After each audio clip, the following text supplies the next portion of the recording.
Here you are looking all innocent. It's a shame that in a moment I'm going to have to kill you. Ferfa, your honest, sonsy face, great chieftain o' the puddin' race, aboon them all ye tat your place, pains, tripe, or theorem. Weel are you worthy o' a grace as lang's my erim.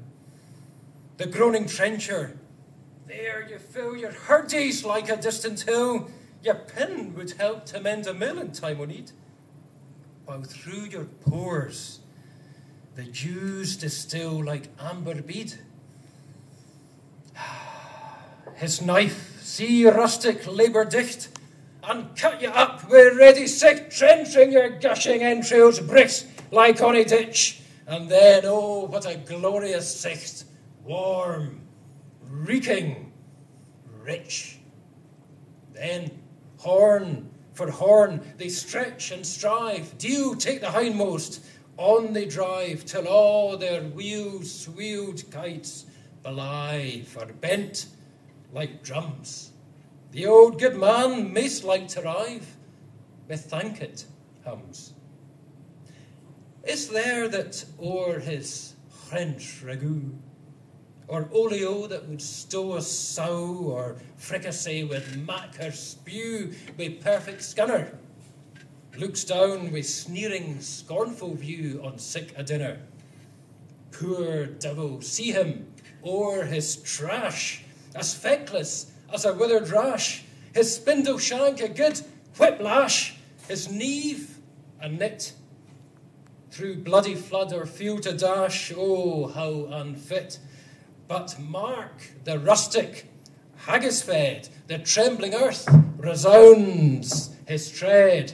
Clapping his wheelie neve, a blade, he'll mack it whistle, and legs and arms and heeds will sned like traps o' thistle. Ye powers, wha make mankind your care and dish them out their bill of fare, all Scotland wants nae skinking ware that jots and luggies, but if you wish her grateful prayer, gie her a haggis. To the haggis.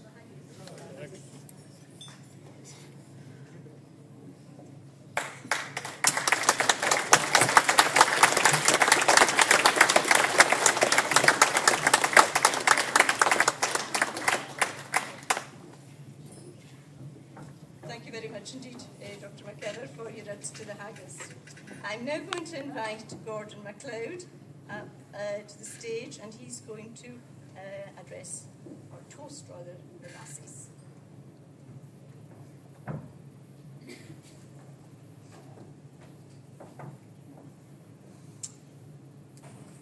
I stand here before you, a toast to propose.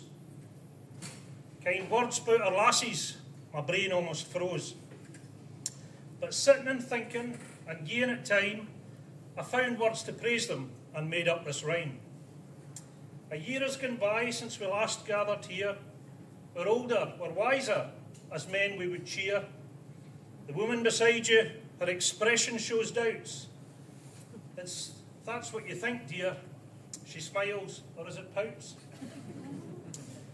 The women in Paris in fine silk do adorn, whilst here in Harris, it's oilskins that's worn. Here they've all settled on the west coast to care for us menfolk. Oh, what a great boast. Shopping or ironing or teaching at school, out volunteering or hame-making gruel, each one's been blessed with a finery of talent, which each of us menfolk should ne'er take for granted. Where's this, where's that? We'll often cry, it's where you left it. It's a standard reply. Wives, mothers, sisters, daughters and friends, for the sake of us menfolk, they'll each make amends. Tonight, as we sit here enjoying the crack, the lasses are cooking out at the back. Thanks to our young folk who will entertain, as a great bard's memory we'll try to maintain. So our lassies are gathered, a breed oh so rare, as menfolk were grateful for us to do care. So gents in their honour, please charge up your glasses, and join me, I pray, in a toast to our lasses. The lasses. Lassies.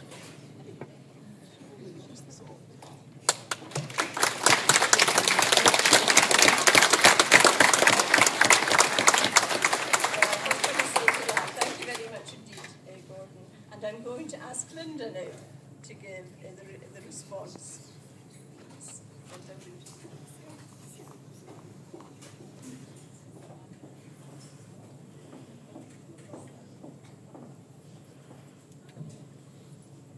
Did you hear what she said?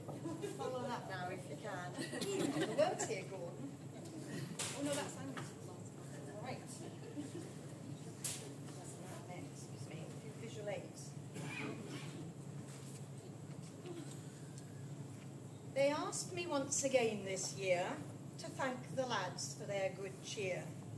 So I hope you don't object, you guys, to a Sassenach in Scots disguise. But when I searched for inspiration with true West Tarbert dedication, the hour was late, no words would flow, and I'd no idea how this would go. So for those who missed it all last time, I decided again to speak in rhyme. And now I have to take the floor and toast the laddies here once more. Now, let me see. What was their part to get the night off to a start? What have they actually really done to contribute to all our fun? Well, first I hope you've not forgot the haggis, cooked by William Scott. And as for Angus, what can I say? The haggis addressed and taken away. He's deserting us soon for foreign parts to leave a big hole within our hearts. Now he'll be commuting every day. If you're on the Cleasham, keep out of the way. The lassies also lent a hand, and it's true, the spread is really grand. And of pupils too, who are serving at table. A couple of males, to prove they're able. The tables, though, are a real delight. With mats and menus, what a sight. The primary children deserve a gong. They've coloured madly all day long. There was brownies schlur and napkins too.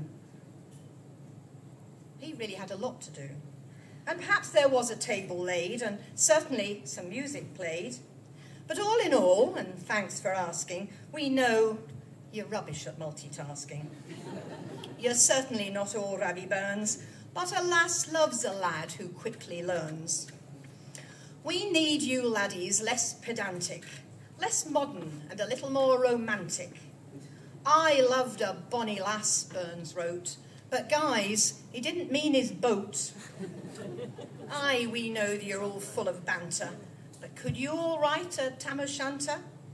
And most I know can spin a line, but could you compose an auld lang syne? Sure, Rabbi Burns lived way back when and spoke out loud for alpha men. But would our hearts not flutter so if you called us your Highland lassie, oh? We may expect equality today in the 21st century, but we'd love to hear you guys wax lyrical, if you can do it without being too satirical. And Cupid's arrow wouldn't score a miss if on our lips came a fond kiss. With pleasure we might nearly die if we saw you coming through the rye.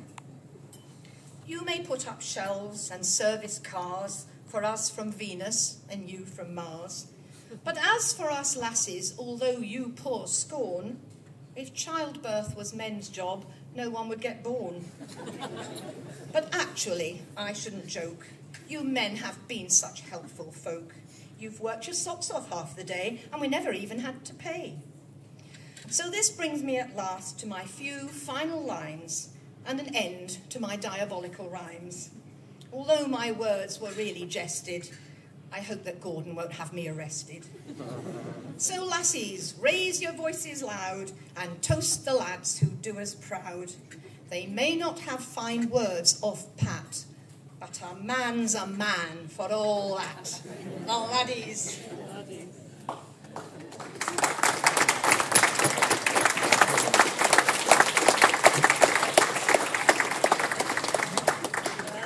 Agree, lasses, she did very well.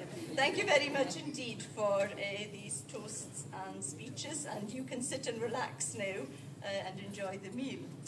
Before we do have the meal, of course, we're going to have the Sefker Grace, and that is going to be said this evening by somebody indeed from as Linda said there, a foreign land. Sorry, no, I don't mean that at all. Mr McRae, our deputy head in the primary, is going to say the certificate of grace for us. I got a text at about 5 o'clock tonight saying the only way you're getting across the Cleesham is if you do this. I'm not sure if the event's going south or going north. It's great to be with you tonight for this event. And we'll give thanks for the food by saying the celebrant grace. Some he meet and can eat, and some would eat that wanted. But we he meet, and we can eat, and see the Lord be thanked. So, please do enjoy the meal, and we'll have the entertainment.